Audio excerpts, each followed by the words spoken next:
Hi everyone, my name is Jack. I'm going to be walking you through how to create a session in Kazam.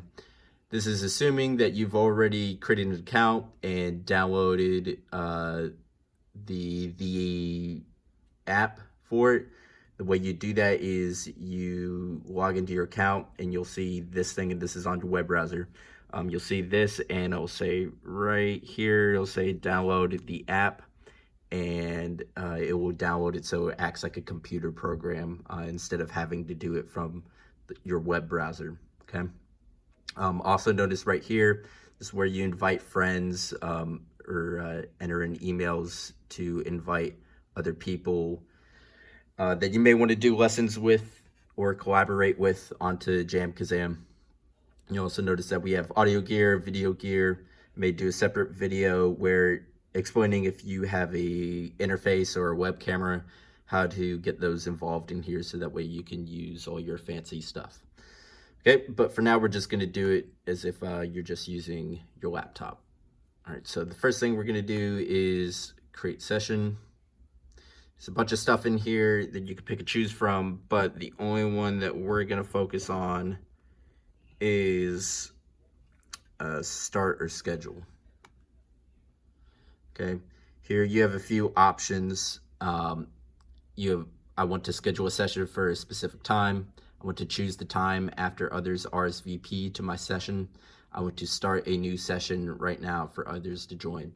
The first option, wanting to schedule a session, could be useful if you and a student are agreeing upon a time, say, let's have a lesson on Wednesday at 7 p.m. There you can schedule the time that you want them to join. Here, I don't really use too much. I just keep it simple for now, this, or I want to start a session right now. Wanting to start a session right now basically plays out the same way as wanting to schedule a session for a specific future time, but with this first option, it asks you if you want to start a time. So we'll go ahead and do this one, and you'll see off here, it will ask you when you want it to end, when you want it to start, so on and so forth. I find that this is the best option because of the starting or selecting the end time. Because if you do this option right here, the I want to start a session now, sometimes what can happen is you could forget to close out a session, and you'll have all these multiple sessions running at the same time, especially if you're trying to do one lesson for 1 hour, then another one for another hour. If you choose this option, all of a sudden you have 3 sessions running at the same time. So I just like to do this. The only downside is that it does start on the every half hour. Same thing with every other half hour. So just make sure that you plan accordingly and you communicate to your students that they should be on time to their lessons and professional and punctual. But let's just go ahead and say,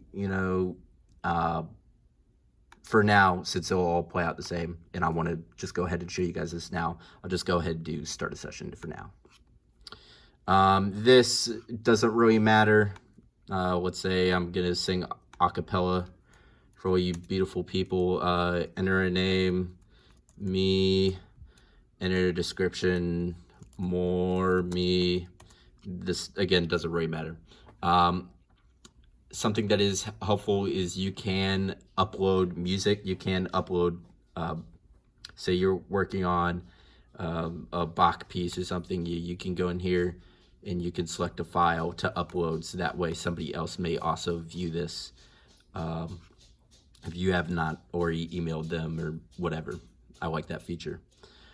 So we can proceed. We'll hit next down here. So maybe I'm setting up a lesson with Danny Gottlieb. He's in my friends list. I'll say, yes, I want to invite Danny Gottlieb. This part, make sure this is unchecked, plus any interested Kazam musicians that I approve. I do not want any Yahoo getting on here and ruining my fabulous lesson with the great Danny Gottlieb, so I'm going to make sure that's unchecked. to say, no, this is not a band session, English, whatever language. You don't even need to worry about this part selecting what you will play and what others will play. It does not matter. So here you can read through all of these depending on the type of music you're playing. Standard legal agreement is normally fine. You could read each of these rather than having me explain it, and you'll totally understand what they're getting at. So as far as the ownership is, say if two people were collaborating on music, who has the rights and so on and so forth. I agree to blah, blah, blah, blah. This part is very important right here in this right-hand side. How will you handle musician access? Make sure only RSVP musicians may join. Again, you do not want Joe that just picked up a guitar off the side of the street getting on and wowing you with his incredible noises and sounds. How will you handle friend access? You can say friends can always join, assuming that no other of your students are going to be trying to get on there at the same time. Hopefully you trust your students. How will you handle fan access? Make sure fans may not listen to session. I don't have any fans other than my mom, but any other guys that might want to get on there, you don't want them chatting. Again, keep out the random people. We're going to go next. It's going to say review and confirm, and you can look over this and make sure it's all good, and then you'll say start session. And normally when it's doing a scheduled session, you will go back. If I hit leave real quick, if you go back to create session, it will show the sessions that are on your schedule to come up. So if you scheduled one for 4:00 p.m. something, you would hit join once it's 4:00 is when it will become available. But I'm just going to join back in the one I created.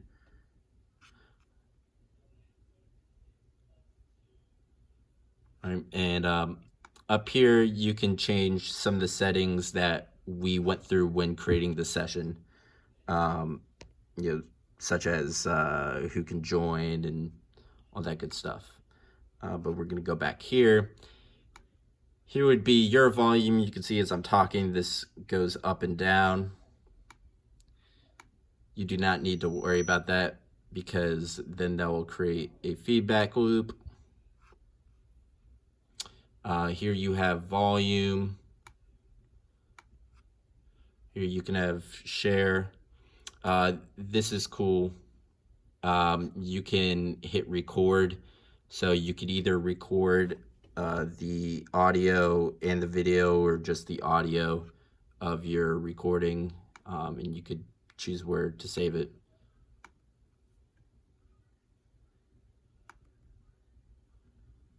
Go away. All right, here, this part is important. In order to have your video on, you must click video. You must click video, otherwise they will not be able to see you. And you could put it full screen. If you minimize it, it will just stay open. But that is the way you can see each other. Okay, but I'm gonna close it because nobody wants to look at me. Files, you can upload, say you forgot to upload a file or something. You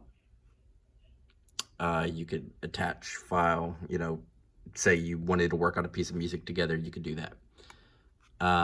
And chat with words if you wanted to do that too.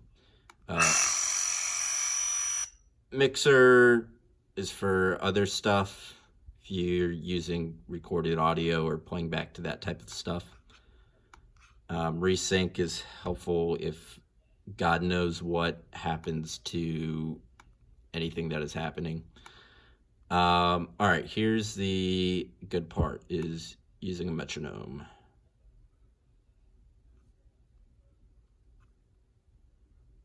Oh, and I'm gonna close out of my full screen here so that way I can see everything.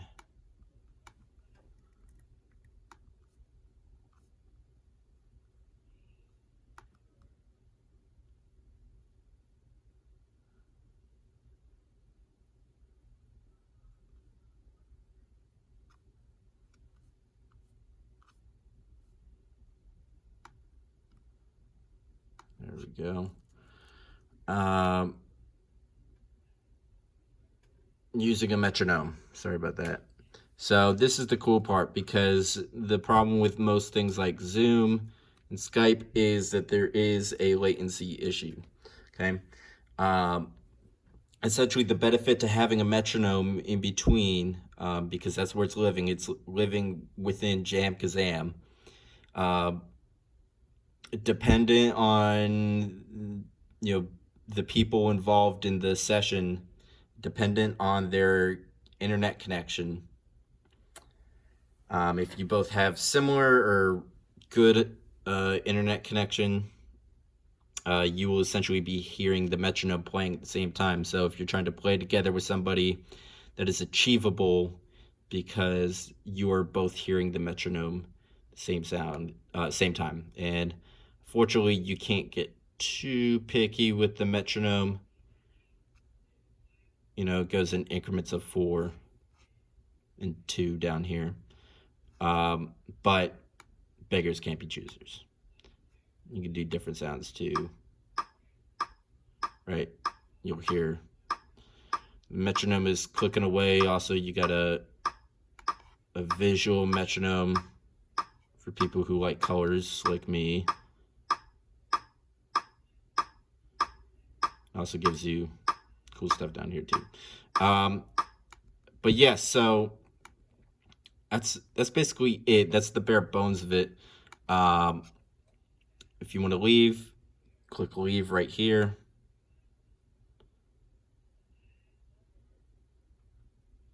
Take a second.